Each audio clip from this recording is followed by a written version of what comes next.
নবগত নায়িকা। আমার অসংখ্য নাটক আছে টেলিভিশনে, 1000-এর উপরে নাটক করেছি আমি।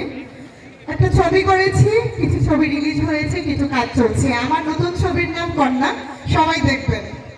আর ভাইয়ার সাথে যেটা আমাকে কোশ্চেন করেছে যে আমি এখানে কেন, আমি ভাইয়ার জন্যই এখানে। আপনারা সবাই চেয়েছেন আমাকে, ভাইয়াকে, তাই আমরা এখানে আসা। কেমন লাগছে আপনাদের? জানি না কতটুকু আনন্দ দিতে পারবো, চেষ্টা করবো। Thank you so much.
Thank you.